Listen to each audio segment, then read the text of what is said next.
movimento.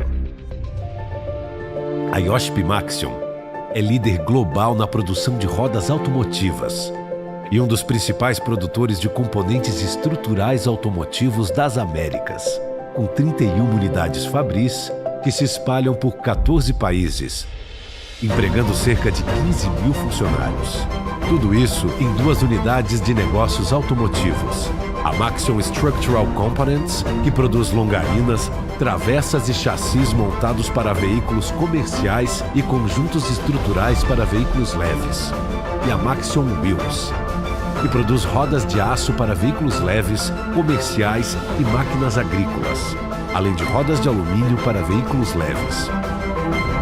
A empresa ainda tem participação no setor ferroviário, através da Amsted Maxion e da Greenbrier Maxion, com atuação significativa no segmento automotivo no Brasil, presença marcante no mercado global, constante crescimento aliado à disciplina financeira, custos de produção extremamente competitivos e qualidade total de seus produtos e processos, certificada no Brasil e no exterior. Iochpe-Maxion, 100 anos em movimento. Terça-feira, dia 25 de maio de 2021, agora são exatamente 8 horas e 39 minutos, momento este que iniciamos a gravação deste conteúdo para falarmos sobre Iochpe-Maxion, cujo código na Bolsa de Valores é MYPK3. Último fechamento, R$ 17,20. Ela teve uma diminuição de 0,46% no fechamento do dia 24 de maio. Cor verde representa para mim suporte, R$ 16,98. Vermelho, resistência, então o preço tende a chegar aqui R$ 18,49 e retornar. Então ele fica aqui numa bandeira, fica acumulando, ele fica estagnado nessa região. Ou ele estoura essa resistência e vai para o nosso alvo que está em amarelo, R$ 20,28. Bom, agora que eu falei do curtíssimo prazo, a gente vai fazer uma análise da empresa. Eu vou falar para vocês... eu espero que você tenha assistido o começo do vídeo, onde eu fiz questão de baixar o vídeo da própria empresa que conta a história dela. Fiz alguns trechos, né? Tem o vídeo completo no YouTube se você quiser pesquisar aí. Uma breve introdução do que falaremos hoje. A gente vai falar da análise técnica focada no longo prazo e no curto prazo. Se bem que o curto prazo eu já acabei de falar para você os preços. Porém, se você quiser entender o motivo pelo qual eu falo desses preços, fica até o final que eu vou falar o motivo disso aqui. Também usaremos o Status Invest para falar um pouquinho dos fundamentos. Nada muito complexo, é só uma pincelada mesmo. O fundamentei também e sabe a quantidade de BTC, uma provisão do que vai acontecer. É tudo especulação, né? Mãe de Ná aqui. Créditos ao site Fundamentei. Estamos falando da Iochpe-Maxion, cujo código na Bolsa de Valores é MYPK3. Aqui tem o CNPJ, sua fundação foi em 1940, então ela tem 81 anos, foi listada na Bolsa há 37 anos atrás, ou seja, em 1984.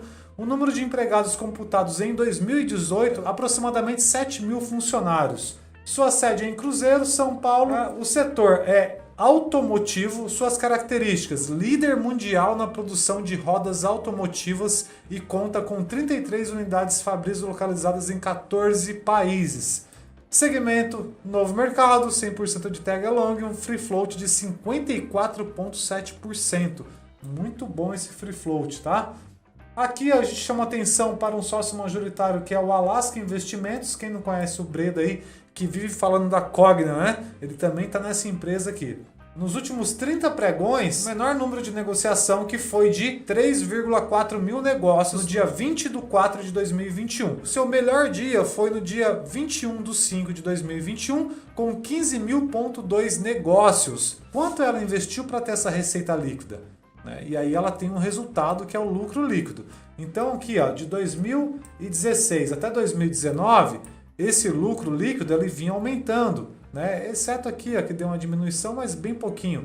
89, 80, 306, 421 e agora nesse ano de 2020, cara, apresentou prejuízo, mas ela vinha crescendo. Aumento de dívida agora, bastante caixa, tá? Em relação aos anos anteriores, então ela tem caixa, ela faz bastante dívida, mas ela tem lucro.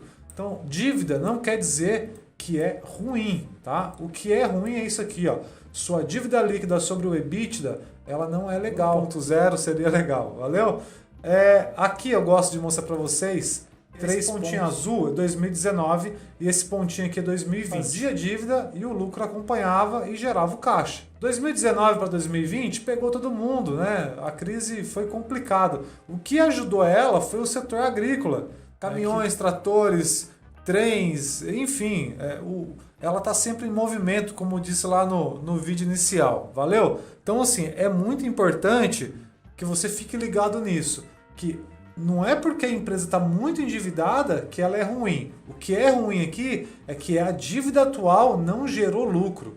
Então, provavelmente, ela tenha que usar muito desse caixa aqui, valeu? Então, fique esperto com isso aí. Aí a pessoa fala, o que é proventos? Eu sei o que é dividendo, mas eu não sei o que é proventos. Então, assim, eu tenho o tipo de provento, que é dividendo ou juros sobre capital próprio. Eu tenho a Datacom, que é até o dia 10/3, por exemplo, você tem direito a receber esse pagamento do dia 19/3, ou seja, quem comprou no dia 10/3 recebeu no dia 19/3. Qual o valor? 0,66 centavos por ação. Se você tivesse 1.000 ações dessa empresa compradas até aquele dia, vezes 0,664181, você receberia R$ 664 de proventos. É basicamente isso. A cada 1.000 ações você recebe R$ 664 de proventos. A pergunta que você tem que fazer é o seguinte: isso é recorrente? Eu recebo isso de quanto em quanto tempo? Vale a pena? No futuro, eu vou ter uma aposentadoria se eu investir nessa empresa? Vai valer a pena? Não vai valer a pena? Enfim, você tem que colocar isso na ponta da caneta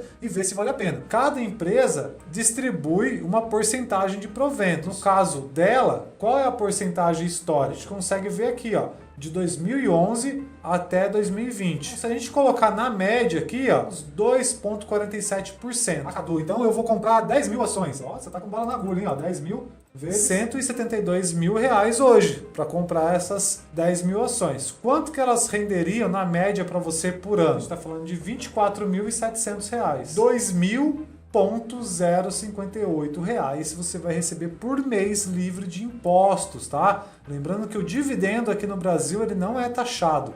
Lá fora ele é. E a gente tem aí projetos para taxar o nosso dividendo. Então aproveita.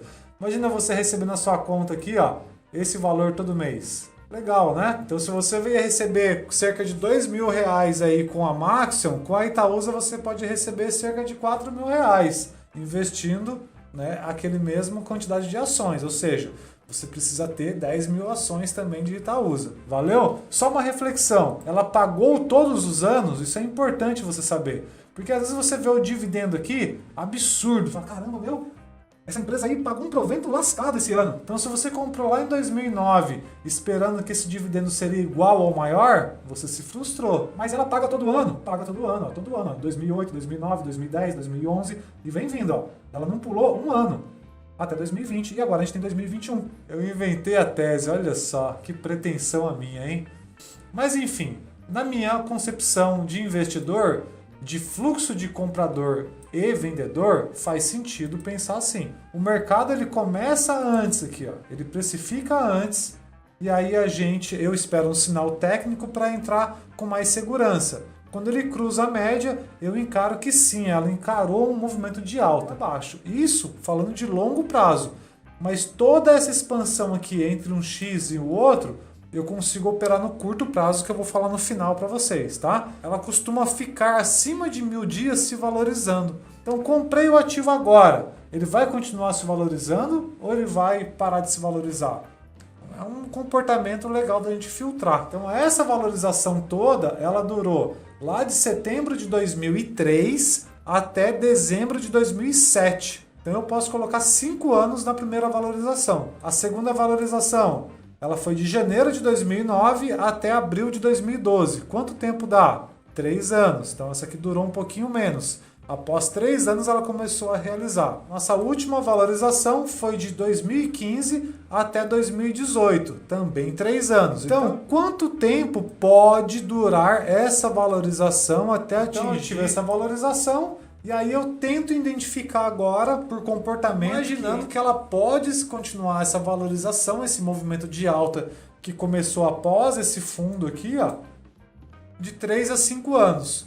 Ah, eu sou bem conservador, então se eu fosse você eu esperaria aí 3 anos, não mais que isso. Ah, eu sou mais arrojado, então vai lá para os 5 anos ou até mais, tá? Mas a gente sabe já que um padrão de comportamento aqui do mercado é de 3 a 5 anos. Até onde vai esse preço? E aí eu fiz o quê? Eu chamei de spread. Eu tenho um primeiro alvo aqui. Na segunda valorização, qual foi esse spread? Foi de 25%. Durante 3 ou 5 anos, a partir desse fundo, ele pode ficar dentro desse retângulo, por análise de longo prazo. Claro, isso depende da economia, depende de outros fatores, etc, etc. Mas por análise de preço, comportamento de compradores e vendedores, eu espero que ele se valorize de 68% a 107%. Ou seja, eu tenho aqui uma máxima, né, de valorização e um spread mínimo de valorização. E olha o que aconteceu aqui, ele acabou de entrar dentro do retângulo, a chance aqui, ó, de vir para baixo, aqui, etc, etc. Esse ponto aqui é um outro ponto importante. Repara só como uma análise técnica, ela tende a ser coerente 5 anos depois. Um pouco menos, né? 2025 a 2026. A gente tem um cruzamento aqui. Que cruzamento é esse, Cadu? Ele vai sentir essa resistência por análise técnica, tá vendo? Resistência, resistência, resistência. Da parte de cima do meu retângulo. Eu aceito que ele deixe caudas até a parte de baixo do meu retângulo. E para mim será oportunidade. Porque entre 2025 e 2026 a gente pode ter um limite onde o mercado ele se sente obrigado, por oferta e demanda, por valorização do ativo, por, enfim, né, pela economia, etc e tal, que tende a se melhorar no longo prazo. Eu tendo a acreditar que ele vai fazer um outro retângulo lá em cima. Ou de vermelho ele pode sentir e voltar para o nosso retângulo de baixo. Ou até mesmo para esse de baixo aqui. Isso pode acontecer, mas só vai saber disso no futuro. E aí a gente faz estudos, aí entra a parte fundamentalista, entra a parte de macroeconomia, enfim, setor, etc e tal, para você identificar se o ativo é promissor ou não. Por preço, por compradores e vendedores, eu sei até aqui. Daqui para lá é outra história, né? Então eu vou precificar esse ativo num swing trade, num position trade, porque eu sou especulador. Se você é investidor, aí você tem que pensar mais para frente, fazer uma análise mais completa. Você acha que vai vir para baixo? Acha que vai vir para cima? Fala aí para mim nos comentários. Agora, para finalizar o vídeo, no curtíssimo prazo, vamos para lá, para o intraday. Então eu vou explicar para vocês como que eu achei aquele alvo, tá? Então, essas duas valorizações me dão a média de um possível alvo, tá? Um provável alvo. Esses alvos estão aqui em cima. Tá bem clarinho, eu vou dar um zoom para você do celular conseguir enxergar. Não sei se você está enxergando. Dá o feedback para mim nos comentários, que se você não estiver enxergando, eu mudo a cor. Aqui está R$ 19,93 a R$ 21,06. E aí eu tenho a média, que é o alvo de curto prazo, R$ 20,28. Ah, Cadu, mas você falou que ia ficar nesse retângulo aqui, ó. Mas eu estava falando do longo prazo. Então, no longo prazo, eu tenho esse desenho de candle. Mas no curto prazo eu tenho esses desenhos menores. Esses desenhos menores de candle, ele faz parte dessa cauda aqui, ó, do mensal. Então o preço pode bater lá nos 21,06, tá? Ultrapassando os 19,93. E o meu alvo, portanto, está aqui em R$ 20,28. Para isso, eu preciso estourar uma resistência, R$ 18,49. O meu suporte está em R$ 16,98. Está subindo, desceu. Testou aqui a resistência, testou o suporte. Algum tempo, olha só, testou de novo. Foi lá no alvo. Bateu no alvo. Tem duas possibilidades. Usar essa resistência como suporte e continuar subindo, ou perder essa resistência e vir para baixo do nosso suporte. Até lá embaixo do retângulo. 4,75%. Passou do nosso limite. O meu limite no canal, 3% é saudável. Bateu 4%, liga o alerta porque está perigoso. Porém, olha o resultado de porcentagem em posição diminuindo. Então está menos 15,81%. É uma boa diminuição. Descendo aqui, é essa diminuição que a gente está falando. Então diminuiu bem. Ou seja, a boca do jacaré está a favor dos comprados. Então eu espero um pouquinho mais ou eu compro agora? Você é que decide, né? Eu não posso indicar aqui para você. Tá pensando em investir nela? Então leve em consideração tudo isso, tá? Os retângulos, os suportes, resistências, se é curto prazo, se é longo prazo, enfim. Valeu? Tamo junto porque juntos somos melhores. Excelente final de semana para você. Tchau, fui!